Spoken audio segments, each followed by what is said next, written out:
Hello guys, I'm Peter from Builder Boeing and I wish you all a Merry Christmas. It's Christmas Day today, the 25th, and in Denmark we celebrate Christmas on the 24th in the evening. So dancing around the Christmas tree, all the presents, that's done in the evening on the 24th. So on the 25th, when we get up, things are just calm. People are sitting down, taking their time, looking at the presents from yesterday, having a bit of late breakfast and just relaxing, and that's what we're doing today.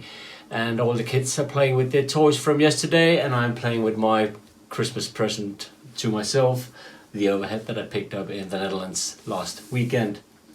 It's a very nice present, and thank you, Peter, for that present. Oh, you're welcome. Shouldn't think about it. Well, I do, because I really like it.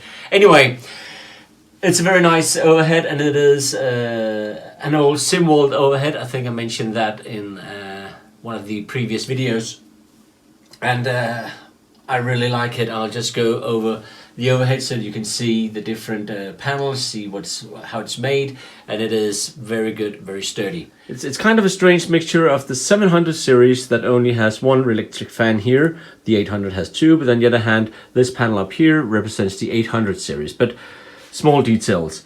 But it's a very nice quality. And the panels, you can see the thick panels here, they're very thick, and then it's with a metal back plate.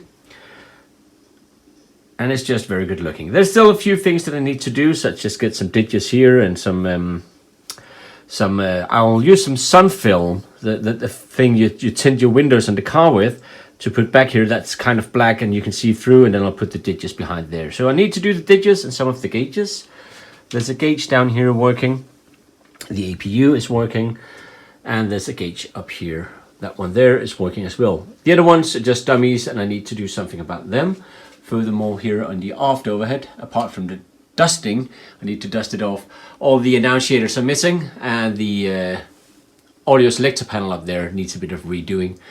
And also that flaps panel is not interfaced in any way, so I need to mount both switches and LEDs and wire it up. But apart from that, I'm already making good progress, and it is, as I said, a very nice looking overhead. I think it's pretty darn spiffy. I've always talked about spaghetti land and how I try to do tidy wiring and end up miserably failing at it, and it just looks like a bowl of spaghetti when you look at my wiring.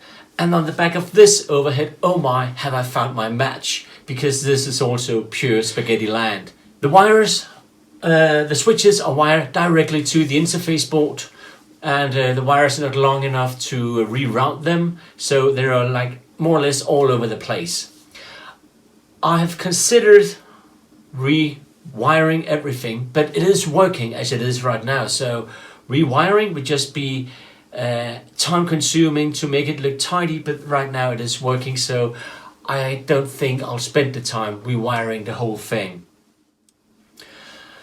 The reason that spaghetti land isn't a very good idea is because things can come loose. If you take an OEM panel like this audio selector panel, it's boxed in. Everything is inside a box, and then you have connectors on the back, and you plug it into the connectors on the back. And this is an OEM panel, but I've tried to do the same with this a transponder panel, and I've boxed everything in. And you can see on the back there are connectors for the switches, the 7-segment displays, the LED, and the backlighting. And so you plug things into this, and which means if you move it around, you don't move the wires and things doesn't come loose. And that's what happened on my old overhead. When I was working at something, I might touch one of the other wires and it could come loose. So always, if you can, make boxes like this and box everything in. This is one of my old panels. It's the one from my own overhead. It's the one that goes up here, and here you can see the wires are visible, but you can still unplug it here. The wires from the switches, they go down here, and then you put a new set of wires onto here that goes to the interface board. The good thing about this solution, at least, is you can take a panel out. Here you can take this panel out and you can work with it, and then you can put it back in afterwards. Whereas when this switch is wired directly to the interface board, you need to unwire it on the interface board before you can do anything with the panel. Furthermore, on this SimWorld panel, I don't have any screws on the panel that goes through that I can mount spacers onto on the back. Here I have a few screws, and they have spacers that goes all the way through here, or rods, and then they're mounted here on the back. You can see a screw there, correspond with the screw there. So that kind of holds things in place. And I can't do that on this panel, so for now I reckon Spaghetti Land is the way to go.